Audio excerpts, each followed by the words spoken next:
Olá! Então, vamos lá conversar um pouco sobre a minha imersão. Tem gente aqui que se interessa de verdade sobre esse assunto, tem gente que acompanhou, muitas perguntas, e é algo que eu gosto muito de falar, é algo que realmente assim mudou bastante a minha vida nos últimos anos, a qual sou muito grata, as medicinas da floresta. E eu estava esperando um pouco as coisas acalmarem aqui em casa, com organização e rotina e pós-viagem, reforma também, para poder ter um tempo para vir aqui. E como eu ainda estou no modo floresta, que é a condição que não é nada muito programado, eu estava pensando em tal dia, tal hora, vir aqui fazer com uma luz, com um microfone, mas senti no meu coração que era agora, que era hoje. Passei meu rapé agora há pouco e sem produção nenhuma, sem nenhuma luz especial, somente de coração aberto aqui para passar para vocês um pouquinho dessa experiência, tentar muito resumir uma experiência de 7 dias na Amazônia, na floresta, sendo que um dia parece que você já viveu 5, 10. Em 7 dias a impressão que eu tive foi que eu vivi 20 anos ali dentro, de tanta informação e de tanto aprendizado. O tempo de fato lá passa diferente, a percepção do tempo é outra e como as coisas vão se caminhando e se organizando é completamente diferente do nosso tempo aqui. E tudo lá realmente é muito mágico. Foi uma experiência muito incrível. Acho que até então a experiência mais incrível da minha vida, a viagem mais especial da minha vida. Como é que eu posso começar para falar para vocês? Eu não quero me prolongar muito. Aqui nos destaques eu já venho explicando um pouco dessa medicina.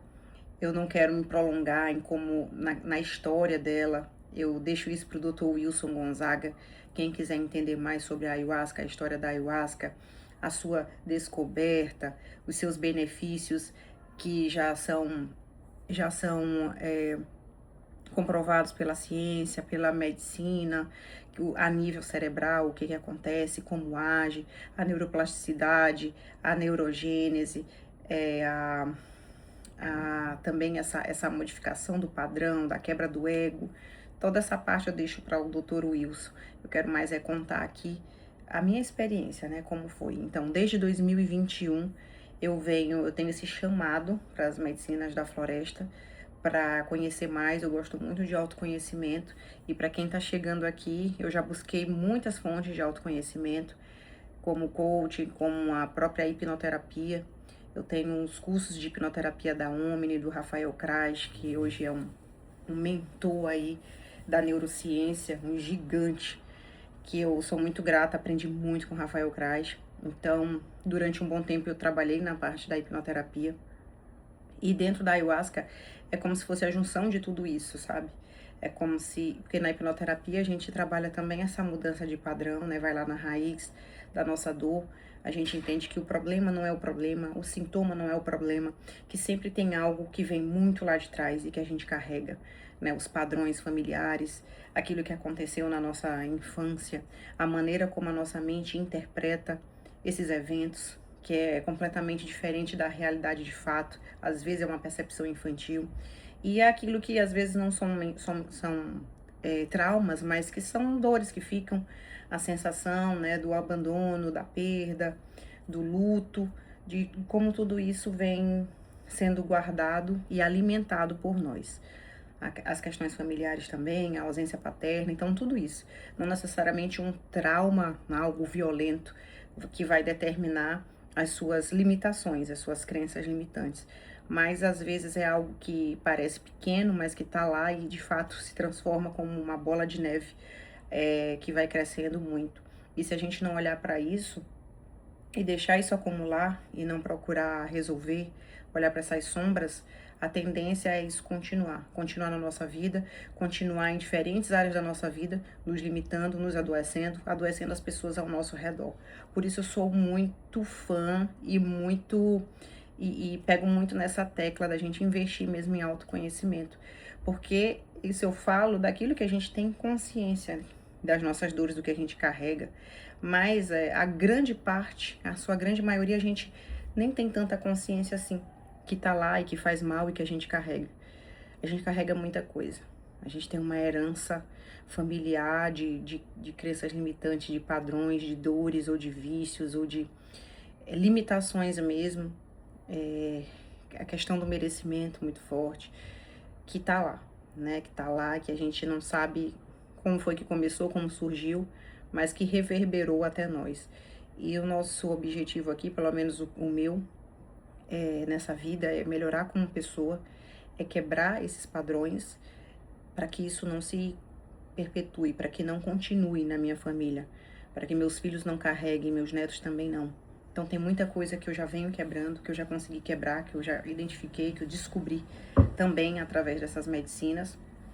E ainda estou em transformação, em uma eterna transformação, em uma eterna busca por melhora, porque quanto mais eu vou me conhecendo, mais sombras eu vou visitando, mas eu percebo o quanto que eu tenho que evoluir, melhorar e me curar.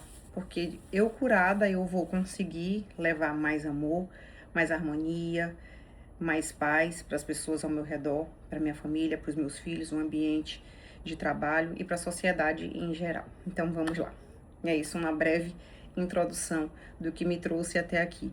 Então, uma coisa foi levando a outra e eu comecei a estudar muito na época da pandemia sobre a ayahuasca. Comecei a estudar bastante, busquei referências de fato aqui no Brasil, como o Dr. Wilson. Eu mergulhei fundo nos podcasts, nos vídeos, porque Dr. Wilson, se você não conhece, ele é um psiquiatra que trabalha há muito, muito tempo com os enteógenos, no caso a ayahuasca e a psilocibina. Ele já teve uma casa e durante muitos anos ele dirigiu essa casa. Ele levava muitos dos pacientes dele que já estavam em tratamento, que não respondiam bem mais às medicações nem nada, ele levava para essa casa. E ele costuma dizer que ele perdia um paciente e ganhava um irmão.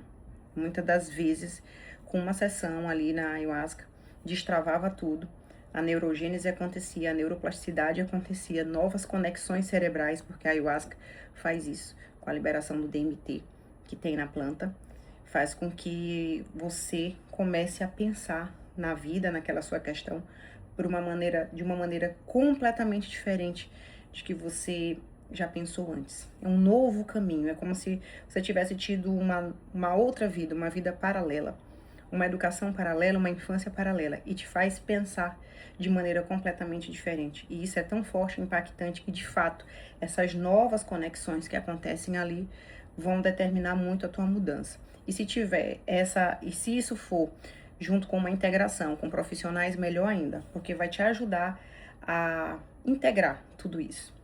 Então, na pandemia, eu comecei a estudar bastante sobre a ayahuasca, comecei a ler bastante e senti um chamado, né? Quando a gente fala que é um chamado, é uma vontade realmente que pulsa no nosso coração de entender um pouco mais e de viver aquilo.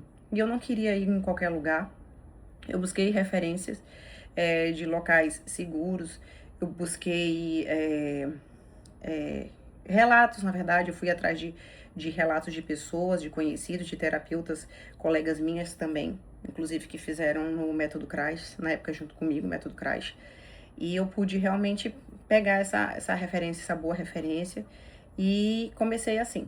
Era pandemia, não tinha como ter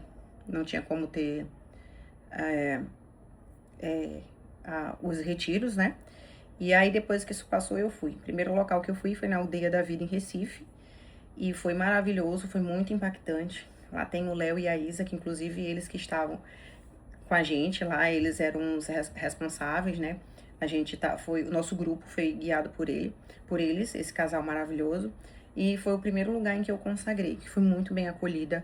É um local com uma estrutura boa, é um local que tinha profissionais, psicólogos para estar conversando, explicando, tirando as dúvidas. Eu fui muito bem cuidada ali e esse foi o meu primeiro local. E depois foi a Aldeia A Caixa. E eu sempre optei por fazer com os povos originários, que são os indígenas. Porque, assim, dentro de mim eu queria realmente beber da fonte. Me conectei muito com as músicas deles. Já ouvia já bastante os cânticos, os rezos, que eles chamam assim, os rezos. E aquilo me despertou um amor muito grande no meu coração. E uma vontade de conhecer mais a fundo. E aí, desde então, eu sempre procuro fazer com eles. né? Eles dirigindo ali as cerimônias. Agora eu vou dividir esse vídeo em partes, senão ele vai ficar muito longo e muito extenso e pode não dar aqui. E eu vou começar agora a segunda parte falando dessa minha primeira experiência.